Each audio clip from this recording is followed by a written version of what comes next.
ડીઝલની અછતના કારણે માર્કેટયાર્ડ બંધ કરવામાં આવ્યું છે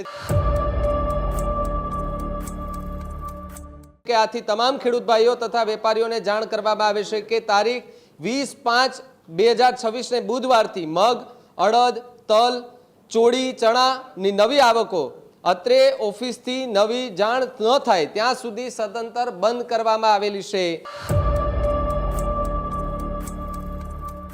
ડીઝલ ભરાવા માટે લાઈનો લગાવીને ઊભા છે। ખેડૂતોએ પણ આક્ષેપ કર્યો છે કે જે અમારે ખેતીવાડીમાં જે મશીનો વાપરી રહ્યા છે તેમાં ડીઝલનો ઉપયોગ કરવાનો હોય છે, પરંતુ પેટ્રોલ પંપે પહોંચે છે તો ત્યાંથી એ પેટ્રોલ અથવા તો ડીઝલ એ લિમિટેડ આપવામાં આવે છે, અથવા તો અમુક એવા પેટ્રોલ પંપો છે કે ત્યાં પોસ્ટરો લગાવી દેવામાં આવ્યા છે કે અહીંયા હાલ પૂરતો જથ્થો છે નહીં। પેટ્રોલ ડીઝલની અછતના કારણે સતત ખેડૂતો જે છે તેમાં મુશ્કેલી વધતી જોવા મળી રહી છે।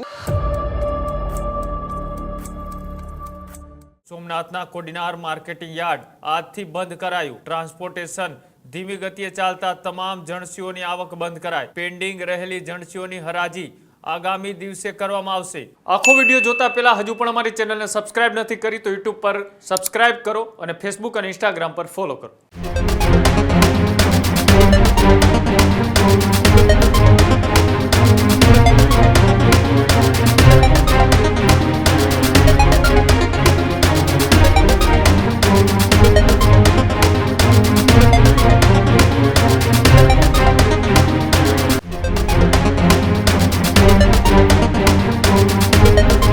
વૈશ્વિક કટોકટી ચાલી રહી છે તેની અસર હવે ગુજરાત પર સીધી જોવા મળી રહી છે। પેટ્રોલ ડીઝલની અછતને લઈ સોમનાથથી સૌથી મોટા સમાચાર સામે આવી રહ્યા છે। સોમનાથના કોડીનાર માર્કેટિંગ યાર્ડ આજથી બંધ કરાયું। ડીઝલની અછતના કારણે કોડીનાર માર્કેટિંગ યાર્ડ આજથી બંધ કરાયું। ટ્રાન્સપોર્ટેશન ધીમી ગતિએ ચાલતા તમામ જણસીઓની આવક બંધ કરાય। ખેડૂતોને નવી સૂચના ન મળે ત્યાં સુધી કોઈપણ પ્રકારની જણસી ન લાવવાની પણ અપીલ કરવામાં આવી। પેન્ડિંગ રહેલી જણસીઓની હરાજી આગામી દિવસે કરવામાં આવશે। ડીઝલ સંકટને કારણે ખેડૂતો અને વેપારીઓમાં ચિંતાનો માહોલ છે તે જોવા મળી રહ્યો છે। આ એક પત્ર જાહેર કરવામાં આવ્યો છે કે જ્યાં એક કોડીનાર માર્કેટિંગ યાર્ડ બંધ કરવામાં આવ્યું છે અને તેના જ કારણે ખેડૂતોને નવી સૂચના ન મળે ત્યાં સુધી કોઈપણ પ્રકારની જણસી છે તે માર્કેટિંગ યાર્ડમાં ન લાવવાની અપીલ છે તે કરવામાં આવી છે। આ એ પત્ર ખેતી ઉત્પાદન બજાર સમિતિ એ કોડીનાર દ્વારા જાહેર કરવામાં આવ્યું છે અને સાથે જ તેની અંદર જે પેન્ડિંગ જણસીઓની હરાજી બાકી રહી ગયેલ છે તેની આગામી દિવસની અંદર અરજી છે તે જણસીઓની કરેલી છે।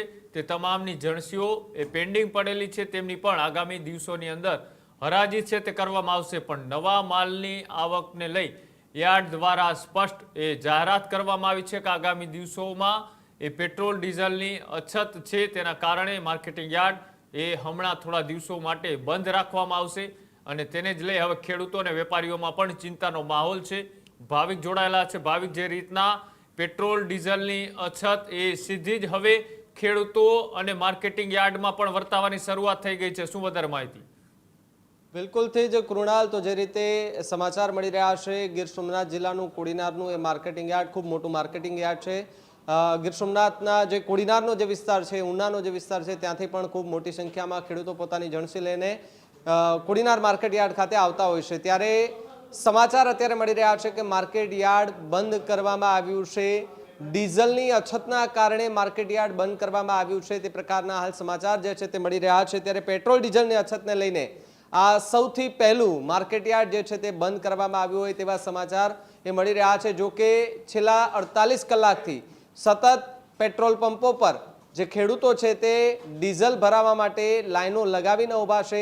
ખેડૂતોએ પણ આક્ષેપ કર્યો છે કે જે અમારે ખેતીવાડીમાં જે મશીનો વાપરી રહ્યા છે તેમાં ડીઝલનો ઉપયોગ કરવાનો હોય છે, પરંતુ પેટ્રોલ પંપે પહોંચે છે તો ત્યાંથી એ પેટ્રોલ અથવા તો ડીઝલ એ લિમિટેડ આપવામાં આવે છે, અથવા તો અમુક એવા પેટ્રોલ પંપો છે કે ત્યાં પોસ્ટરો લગાવી દેવામાં આવ્યા છે કે અહીંયા હાલ પૂરતો જથ્થો છે નહીં, લિમિટેડ પ્રમાણમાં ડીઝલ અને પેટ્રોલ મળશે।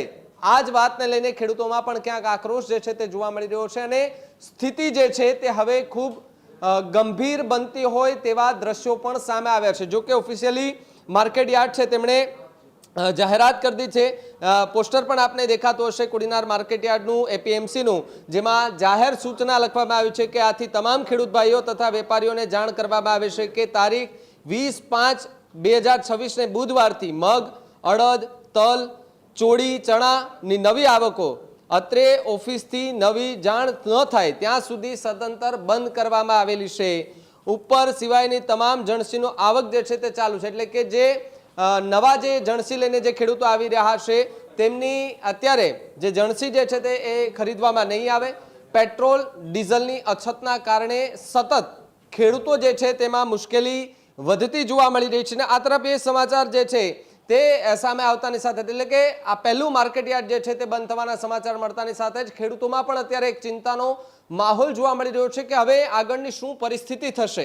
મિડલ ઇસ્ટની અંદર જે યુદ્ધની સ્થિતિ, જે તણાવ જોવા મળી રહ્યો છે, એક તરફ પેટ્રોલ, ડીઝલ, ગેસ એની અછત જોવા મળી રહી છે તેવી પણ વાત, પેટ્રોલ પંપો પર લગાતાર જે છે તે લાઈનો જે છે તે જોવા મળી રહી છે અને ખેડૂતોને એક તરફ હવે બસ ટૂંક જ સમય રહ્યો છે, આમ તો ચોમાસું બેસવાની તૈયારી છે।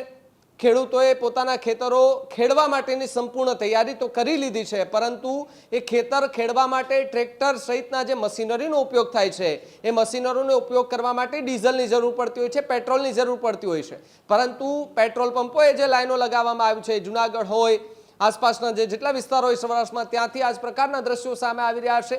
હવે આગળની સ્થિતિ શું થશે, આગળ કેવા દ્રશ્યો સામે આવશે, આવનારો સમય આવશે ત્યારે ખબર પડશે, પરંતુ હાલ જે માત્ર એક કોડીનારનું જે માર્કેટયાર્ડ છે તે બંધ કરવામાં આવ્યું છે એ પણ ડીઝલ અને પેટ્રોલની અછતના કારણે એની ચર્ચા જે છે તે ગુજરાતભરમાં થતી જોવા મળી રહી છે। ને માત્ર એક કોડીનારનું આ જે માર્કેટયાર્ડ બંધ થવાની વાતને લઈને ગુજરાતભરના તમામે તમામ ખેડૂતો જે છે તે હાલ ચિંતામાં મુકાયા હોય તે પ્રકારના દ્રશ્યો જોવા મળી રહ્યા છે। કૃણા જી બિલકુલ, આભાર જોડાવા બદલ, માહિતી આપવા બદલ। તો જે રીતના એ પેટ્રોલ ડીઝલ એ માત્ર ઉપયોગી જ નહીં પણ ખેડૂતો માટે એક જે પણ નવું વાવેતર કરવાનું હોય તેના માટે ખૂબ એ જથ્થો છે તેઓ ઉપયોગમાં લેતા હોય છે અને હવે તેની અછતના કારણે એ જણસી વેચવા પૂરતું જ નહીં પણ નવું વાવેતર કરવા માટે અને સાથે સાથે જે પણ રોજિંદા કામકાજો છે તેના માટે પેટ્રોલ ડીઝલ એ ખૂબ જરૂરિયાતની વસ્તુ છે। તેની અછતના કારણે હવે ખેડૂતો ઉપર વધારે એક ચિંતા અત્યારે દેખાઈ રહી છે અને સાથે સાથે માર્કેટિંગ યાર્ડ દ્વારા પણ જે ખેડૂતોની જણસી છે તે અત્યારે હાલ પૂરતી લેવાનું બંધ કરી દેતા ખેડૂતો અને વેપારીઓમાં પણ એ ચિંતાનો માહોલ છે તે જોવા મળી રહ્યો છે। આ જ પ્રકારની તમામ અપડેટ જોવા માટે ન્યૂઝરૂમ ગુજરાતને લાઇક, શેર અને સબસ્ક્રાઇબ કરવાનું ભૂલતા નહીં।